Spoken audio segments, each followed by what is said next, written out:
Muy bien, buenos días a todos y muchas gracias, Salvador, por la presentación. Me voy a sumar a algo que ha dicho José Carlos antes. Para todos nosotros es absolutamente emocionante lo que ha ocurrido aquí. Entiendo que para los que no son economistas probablemente la emoción es inferior, pero si a alguno de ustedes les gusta la ópera, lo que acaba de ocurrir aquí es algo así como si Leo Nucci, un barítono de más de 70 años, hiciese un do de pecho en la Fenice de Venecia. Estamos a ese nivel. Me parece que es un privilegio haber tenido aquí a George Akerlof y les voy a confesar cómo tomé la decisión de lo que contaría hoy. La decisión la tomé anoche, cenando con parte del equipo de organizadores, con otros ponentes y escuchando y conversando con el propio profesor Akerlof. Él me dio la pista de lo que tenía que compartir con ustedes hoy, de modo que efectivamente voy a hablar del modelo de gestión y me voy a centrar en el ciclo urbano del agua, pero lo voy a hacer partiendo de lo que nos acaba de contar el propio profesor Akerlof. En realidad, si uno piensa sobre lo que el profesor Akerlof nos ha dicho, yo creo que nos podemos quedar con dos mensajes bastante sencillos. El primero es que la mayor parte de las decisiones que tomamos, por no decir todas, se construyen sobre la base de una serie de creencias, una serie de incentivos que, con independencia de si son correctos o no y con independencia de si nos conducen a decisiones correctas o no, explican esas decisiones. Lo segundo es que nos contamos historias permanentemente y que sobre la base de esas historias es sobre cómo construimos nuestro propio comportamiento. Bien, pues el sector del agua está lleno de estas historias y la mala noticia que tengo es que buena parte de estas historias son míticas.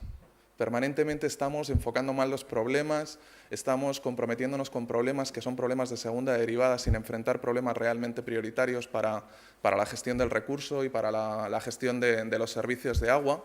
Y además lo estamos haciendo ignorando que incluso en aquellas situaciones en las cuales cada uno de nosotros toma decisiones individuales que pudieran considerarse racionales y pudieran considerarse correctas, en muchas ocasiones el resultado colectivo de esas decisiones es absolutamente insostenible. Y esto ocurre permanentemente en la gestión no solo de los recursos hídricos, sino en la gestión de otros bienes públicos, que podría ser que cada uno de ustedes estuviese tomando una decisión que considerase correcta o incluso que fuese correcta, pero en términos agregados estuviésemos llegando a resultados que sean irracionales, ineficientes e insostenibles. Bien. Básicamente lo que quiero mostrarles es que este es el enfrentamiento al que asistimos 24 horas al día, 7 días a la semana. Hay un enfrentamiento permanente entre nuestra capacidad más intuitiva, nuestra capacidad más reflexiva, y es básicamente esto lo que nos lleva a tomar permanentemente decisiones que, como les decía, siempre están explicadas por la existencia de incentivos. Había un artículo en Economía que comenzaba así, comenzaba diciendo incentivos, incentivos, incentivos, como un recordatorio que los economistas tenemos bastante claro, de que en la práctica todas las decisiones que tomamos están construidas sobre alguna razón. Siempre hay alguna razón por la cual tomamos esas decisiones. Bien, yo voy a intentar centrarme en un aspecto concreto de la gestión del recurso, porque si ustedes piensan sobre lo que entienden por la gestión del agua, se darán cuenta de que permanentemente incurrimos en cierta confusión entre lo que es el recurso, es decir, el agua que se utiliza para diferentes actividades productivas, de las cuales, por ejemplo, la agricultura en un país como este consume casi el 70% del recurso, y la que dedicamos a otra serie de actividades productivas como procesos industriales, la refrigeración de equipos industriales o de centrales térmicas o de centrales nucleares para la generación de energía eléctrica, la propia generación de energía hidroeléctrica, la acuicultura, determinados servicios recreativos. Es decir, hay muchas actividades económicas, muchas actividades humanas que están vinculadas a la disponibilidad del recurso, además con unas características concretas de disponibilidad en el tiempo, en un lugar concreto, con una serie de características de calidad, con un gradiente específico para que no tengamos que bombearla y hacer un esfuerzo energético innecesario. Es decir, se dan muchas cuestiones que tienen que ver con la gestión del recurso. Pero luego hay una parte muy pequeña del consumo de agua de una economía, en el caso español nunca más del 15% del agua que se consume en el país, que se destina a eso que llamamos el ciclo urbano del agua. Es decir, que se destina a prestar servicios fundamentalmente de abastecimiento de agua potable, de saneamiento y de tratamiento de aguas residuales. Y me voy a centrar fundamentalmente en mostrarles algunas de nuestras contradicciones en relación a eso que llamamos el ciclo urbano del agua. Este dibujo simplifica perfectamente lo que es el ciclo urbano del agua Y básicamente lo que podemos ver es, en azul, podemos ver el agua que se suministra para diferentes actividades en el ámbito de las ciudades o de los asentamientos humanos, y luego tenemos aquella famosa agüita amarilla que hicieron famosos los toreros muertos, ¿verdad? Que a veces es amarilla, a veces no tanto, no voy a entrar en detalles, pero que básicamente les explica la otra parte, la otra dimensión de este ciclo urbano del agua, ¿verdad? Bien. Lo que voy a hacer es reflexionar en torno a algunas de las ideas que ha compartido con nosotros el profesor Akerlof. Lamentablemente yo no soy premio Nobel, pero les prometo que voy a hacer un esfuerzo para estar a la altura de mi ignorancia y que no queden demasiado insatisfechos con lo que voy a contar. Bien, en relación al ciclo urbano del agua, nos encontramos con lo siguiente. Cuando uno reflexiona sobre cuáles son los problemas que se plantean para el ciclo urbano del agua, nos encontramos primero con que es una realidad básicamente invisible. Para la mayor parte de ustedes, incluso para aquellos que han venido aquí extremadamente motivados por el tema, probablemente nada de esto les parece un problema como tal, ¿sí? Es decir, si pensamos en la cobertura de los servicios de agua potable y saneamiento en España, nos encontraremos con que la cobertura es universal, es decir, salvo escasísimas excepciones en algunos asentamientos informales en la periferia de algunas grandes ciudades, todo el mundo está conectado al abastecimiento de agua potable con continuidad. Y además todo el mundo tiene acceso a servicios de saneamiento y de tratamiento de aguas residuales. Esto es una parte de la historia. La otra parte de la historia es que además pagamos poco por ello, ¿sí? Probablemente la mayor parte de ustedes lo desconozcan, pero no están pagando más en promedio, no están pagando más de 250 euros al año por disponer de estos servicios, lo cual significa menos del 0,9% del presupuesto familiar. Es decir, no estamos, como sí estaríamos en otros sectores, incurriendo en un problema grave de capacidad de pago. Ahora bien, en el extremo de la distribución de la renta, sí podríamos encontrarnos con algunas familias que tuviesen eventualmente alguna dificultad de pago, pero las empresas de servicios, tanto públicas como privadas, tienen este tema esencialmente resuelto con fondos de solidaridad, con ayudas directas a las familias, que a veces durante mucho tiempo terminan por no pagar la factura del agua. Es decir, no tenemos ahí un gran desafío. Si pensamos en términos de la calidad del servicio, la gente lo expresa. Estamos además en la ciudad de Madrid, es decir, una de las aguas reconocidas como mejores a nivel nacional. Tenemos agua de buena calidad, con presiones razonables, con niveles de turbidez prácticamente insignificantes. En algunas ciudades de España el agua es más dura que en otras, y entonces la gente todavía tiene una tendencia, no porque no se pueda beber ese agua, sino porque prefieren agua con otro gusto, tiende a consumir agua embotellada, ignorando quizás que lo que se paga por el agua embotellada es más o menos 1000 veces lo que se pagaría por ese mismo volumen de agua en la red, y sabiendo que además la calidad del agua embotellada no necesariamente es mejor que el agua de la red. Bien, pero todo este tipo de cosas configuran un escenario en el cual básicamente lo que yo tendría que hacer es apagar el micrófono, invitarles a tomar un café, ¿sí?, y dejar el tema como resuelto. El problema es que la mayor parte de los desafíos que tiene el ciclo urbano del agua, la gestión del ciclo urbano del agua en España, son invisibles. Es decir, no sabemos, por ejemplo, que más o menos la mitad de las infraestructuras de abastecimiento, de saneamiento y de tratamiento de aguas residuales están envejeciendo mucho ya. Tenemos más o menos la mitad, está en torno a los 40 o 50 años. ¿Sí? Y esto no sería un problema si hubiésemos hecho gestión de activos, es decir, si nos hubiésemos preguntado ex ante por la vida útil de estos activos, los hubiésemos mantenido a lo largo del tiempo y hubiésemos hecho las inversiones necesarias para la conservación de estos activos. Pero lamentablemente esto no ha ocurrido. Desde el año 2007 la inversión en mantenimiento caía anualmente a un 12% anual. En la inversión en nueva capacidad, ¿sí?, es decir, en nuevas redes o en nuevas necesidades, nuevas infraestructuras, fue cayendo anualmente desde el año 2007 a un 25%. Desde el año 2010 esto se ha desplomado completamente. No existe la inversión necesaria para el sector.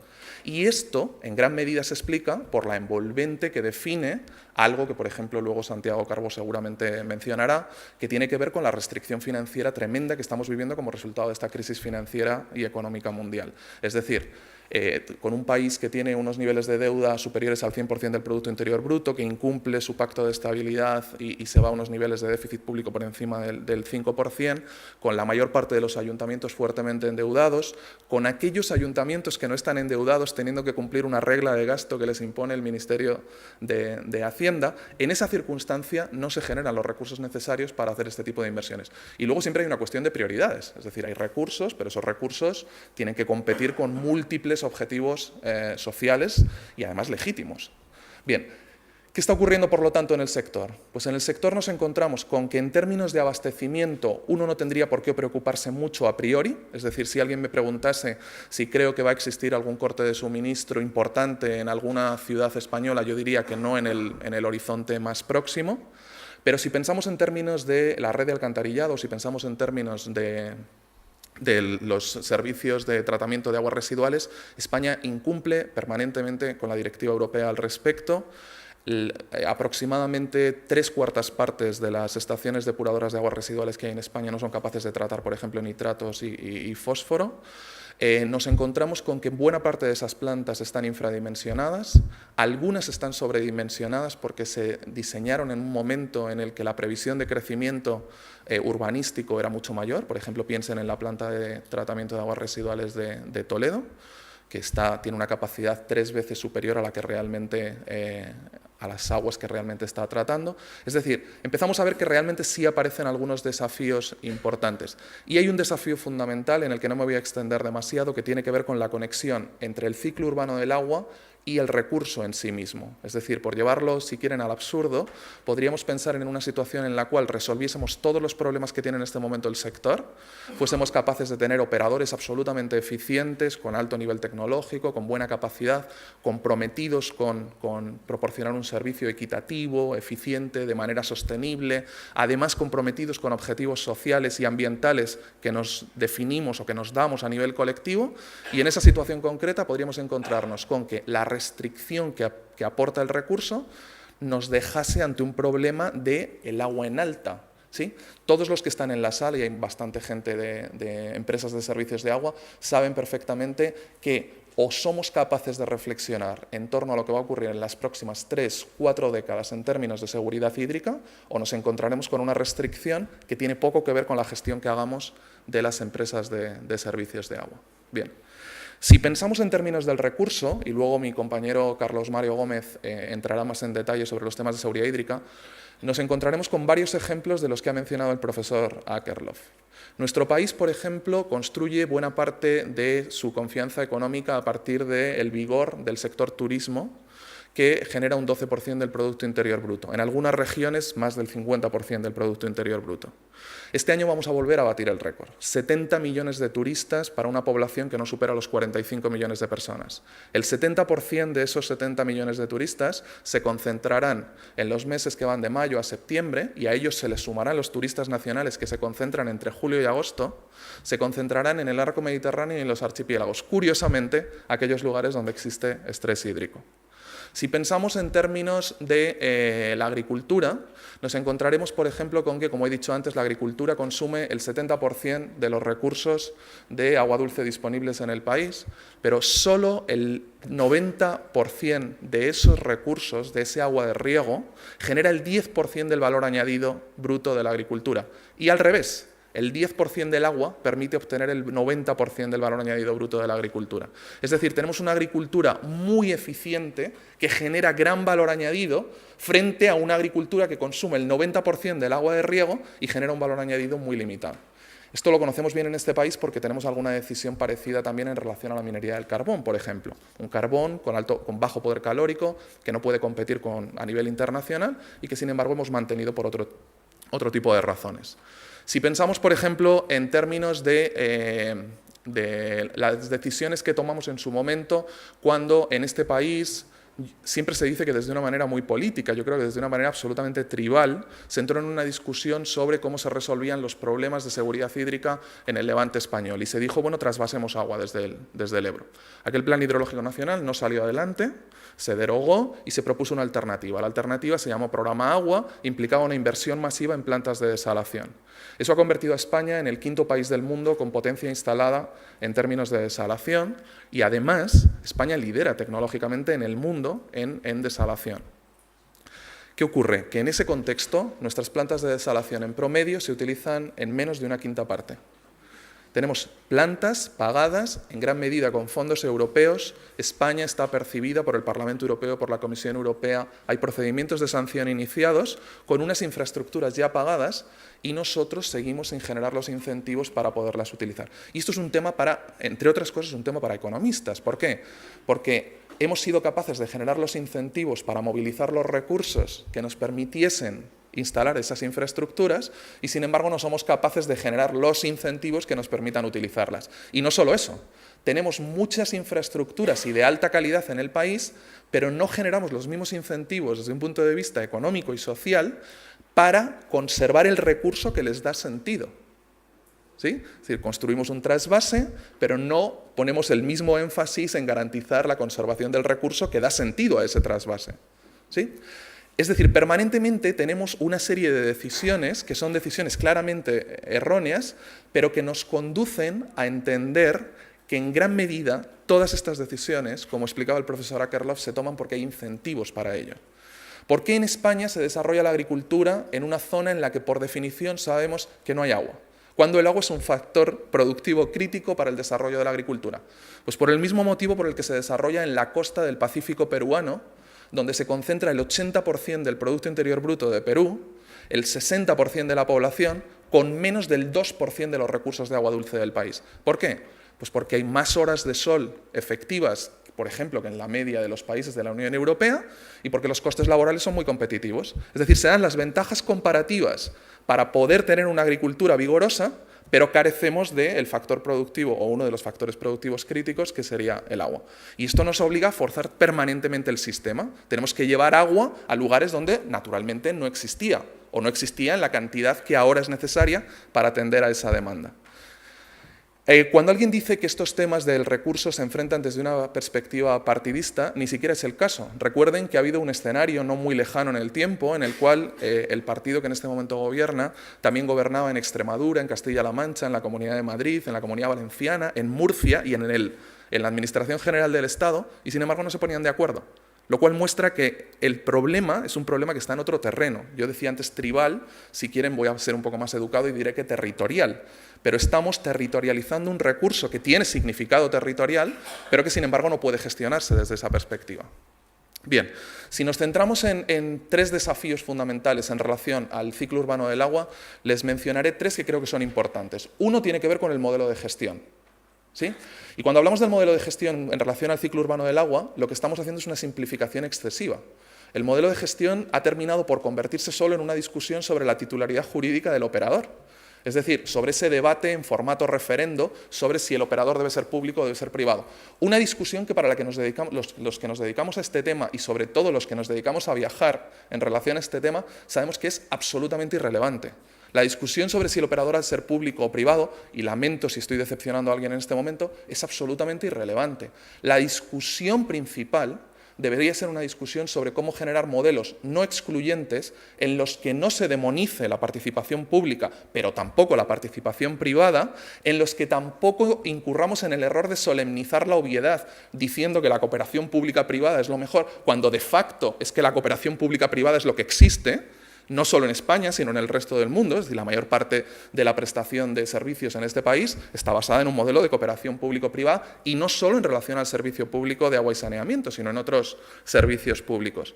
Bien, si somos capaces de escapar de ese sectarismo tan propio de nuestra sociedad, si somos capaces de escapar de esa tendencia a la demonización de un sector o de otro, nos encontraremos con que la discusión se pone muchísimo más interesante, porque entonces es una discusión sobre cuáles deben ser los principios regulatorios para esas alianzas entre la sociedad civil, el sector público y el sector privado, cómo conectar intereses legítimos desde un punto de vista privado con objetivos definidos colectivamente y que apunten al tema fundamental. Piensen que al final la titularidad del servicio es una cuestión instrumental. Si la empresa que les presta a ustedes el agua es una empresa pública o una empresa privada, esa discusión es importantísima, pero es instrumental. Porque al final lo importante es si esa empresa está prestando un buen servicio, lo está haciendo aprovechando el mejor know-how tecnológico, lo está haciendo de manera eficiente, está contribuyendo a que la sociedad en su conjunto ahorre recursos y además está contribuyendo a cumplir con objetivos sociales, económicos y ambientales que son los verdaderamente importantes. Por ejemplo, las empresas hablan con cierta frecuencia y no sin razón de que las tarifas en España no dan para cubrir costes. Tienen razón cuando lo dicen. Efectivamente hay un problema de recuperación de costes. Pero la recuperación de costes nuevamente vuelve a ser un problema instrumental. recuperar costes es un medio para un fin superior, que es garantizar, por ejemplo, que se hacen las inversiones necesarias para garantizar que los objetivos del sector y los objetivos de la sociedad se cumplen. Entonces, permanentemente estamos discutiendo sobre medios en lugar de hablar sobre los problemas reales que se le plantean a la sociedad. Esta discusión sobre el modelo de gestión, cuando uno la revisa internacionalmente, se encuentra con lo siguiente. Los defensores de los modelos de gestión directa, defensores de remunicipalización, de modelos de gestión pública, permanentemente intentan buscar malas prácticas en el sector privado para desacreditarlas. El sector privado a veces incurre en el mismo error, que es intentar buscar malas prácticas en el sector público para desacreditarlo. Cuando en la práctica, a nivel internacional, los modelos que mejor han funcionado, curiosamente han funcionado cuando la empresa era pública y funcionaron después cuando las empresas fueron privadas. Es decir, no estaba ahí la discusión. La discusión estaba en la existencia de un regulador poderoso que permitiese conciliar esos intereses privados con los objetivos sociales que la sociedad va decidiendo de manera colectiva. Y esto nos conduce a una discusión, que es una discusión que yo creo que es incipiente todavía en nuestro país, que es la discusión sobre la regulación del sector. En el año 2014 se comenzó a elaborar un anteproyecto de ley del ciclo urbano del agua, que por los problemas de gobernabilidad que ha habido en los últimos años todavía no ha visto la luz. No sé si esa ley en algún momento saldrá adelante, ni sé si esa ley será el mecanismo de regulación necesario. La reflexión que quiero hacerles es la siguiente. España tomó una decisión en su momento en relación a la prestación de los servicios de agua potable y saneamiento y fue reconocer que la titularidad del servicio es municipal. Esto implica de facto, como España es el tercer país de la Unión Europea que tiene más municipios, estamos en 8.120 y tantos creo, con esa cantidad de municipios, al final terminamos con 2.500 operadores. Esos 2.500 operadores implican que nuestro modelo de gestión es un modelo profundamente fragmentado, profundamente atomizado, ¿sí? Cosa que no ocurre en otros lugares, como por ejemplo en Inglaterra y Gales, donde son muy pocas empresas de carácter esencialmente regional, vinculadas fundamentalmente a la cuenca, ¿sí? Y donde el trabajo del regulador se simplifica mucho, claro, porque tiene muy pocos interlocutores y muy pocos agentes a los que regular. No es el caso español no es un caso único en el mundo. En Italia, en Francia, en Francia muchísimo más porque tienen muchísimos más municipios. En el caso de Estados Unidos estamos hablando de modelos atomizados. Claro, esos modelos atomizados tienen muchas ventajas. Cuando se defiende la titularidad municipal del servicio, lo que se está defendiendo, entre otras cosas, es la proximidad del servicio público al ciudadano, la capacidad de que el ciudadano pueda tener más proximidad a la gestión de ese servicio, pero en la práctica genera unos problemas muy importantes. Uno de los problemas fundamentales que genera es en términos de lo que los economistas llamamos pérdidas de economías de escala. Es decir, más o menos en municipios que tienen menos de 20.000 habitantes o incluso en algunos casos menos de 50.000 habitantes, pensar en que el servicio se puede prestar y se puede prestar de manera eficiente es pensamiento voluntarista. Es imposible. Ahora, ¿cómo buscamos la agregación? Si discutimos sobre la escala de prestación del servicio, si tomásemos la decisión todos los que estamos aquí de aglomerar estas empresas, ¿cómo podríamos hacerlo? Bueno, los italianos a mediados de la década de los 90 hicieron un ejercicio a través de una ley, la ley Galli, en el cual lo que decían es, bueno, yo no les voy a retirar a ustedes municipios su titularidad sobre el servicio, pero si ustedes quieren contar con apoyo por parte de la Administración General del Estado, vía subsidios, por ejemplo, entonces necesito que se agrupen. Bien, hay otras alternativas. En este país, por ejemplo, tenemos la alternativa con una empresa pública, el Canal de Isabel II, que tiene una escala importante porque presta servicios en buena parte del área metropolitana de Madrid, en buena parte de la región de Madrid, de hecho. Y el Canal de Isabel II, alguien podría decir, bueno, pero el Canal de Isabel II, ¿qué hace? ¿Le retira las competencias a los ayuntamientos? No. Las competencias de los ayuntamientos se ceden vía convenio al Canal de Isabel II para que a una escala superior preste el servicio. Y no ha sido mal modelo.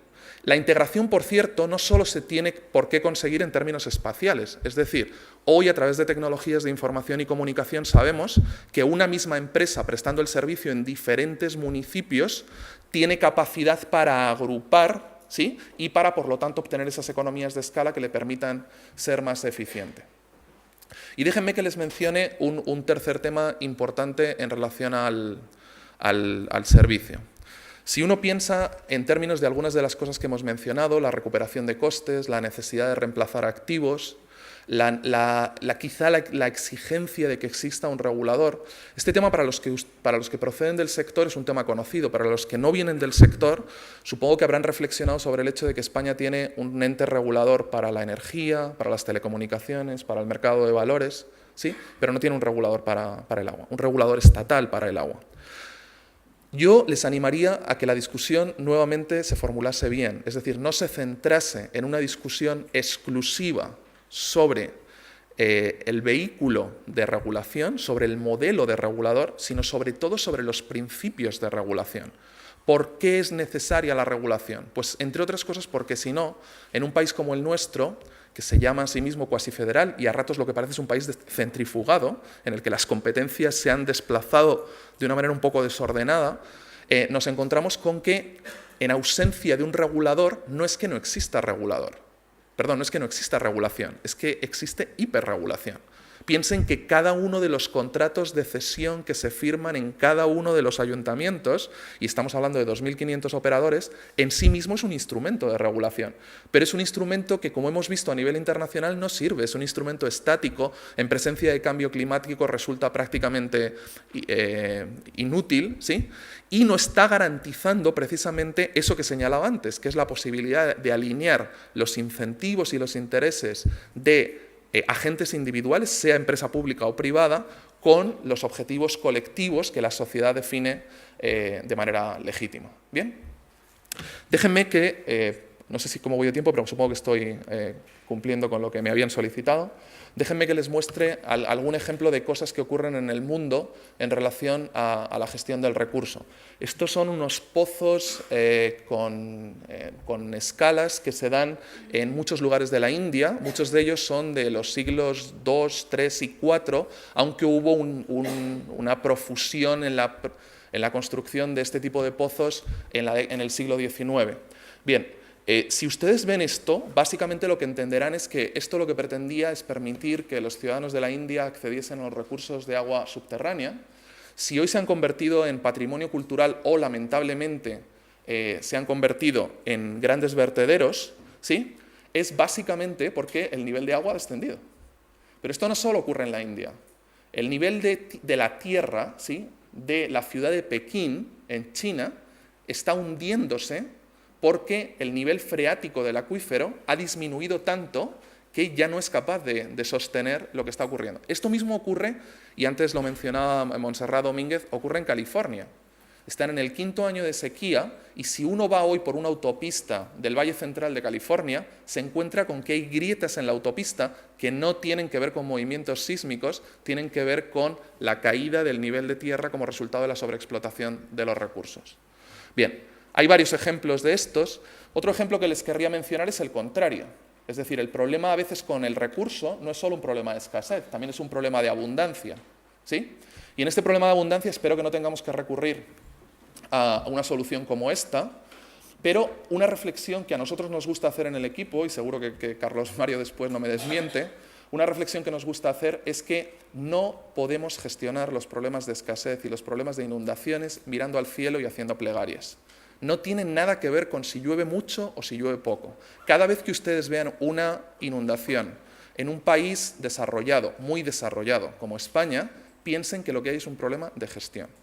Cada vez que ustedes vean que hay un lugar en España en el que se da una situación de escasez estructural o impactos importantes a nivel social y a nivel económico como resultado de una situación de sequía, piensen que lo que hay es un problema de gestión, un problema de gobierno del recurso, ¿sí? Y esta idea de gobierno o de gobernabilidad del recurso nuevamente demanda, desde nuestro punto de vista, alianzas amplísimas entre el sector público, el sector privado y la sociedad civil.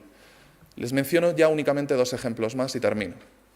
Cuando uno piensa en la complementariedad entre los diferentes sectores que operan en una economía, se da cuenta, por ejemplo, de que si nos enfrentamos a los desafíos que se plantean ahora con la necesidad de mirar a medio plazo, de garantizar la seguridad hídrica, de enfrentar la adaptación al cambio climático, en ese contexto concreto nos encontramos con que el tipo de inversiones que hace el sector público y el tipo de inversiones que hace el sector privado en relación a innovación, a investigación, a desarrollo tecnológico, son completamente diferentes y complementarias.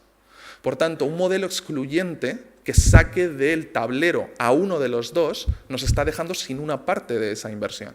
Pero esto ocurre también en relación a la provisión de la sanidad pública, ocurre en relación a la provisión de servicios de telecomunicaciones, es decir, hay muchos ejemplos en relación a la provisión de servicios públicos donde el papel de los dos sectores es perfectamente complementario. No perdamos el tiempo en discusiones maniqueas y pongámonos a discutir sobre lo verdaderamente relevante en el sector, que es cómo prestar servicios y cómo garantizar la seguridad hídrica desde una perspectiva eficiente, equitativa y sostenible.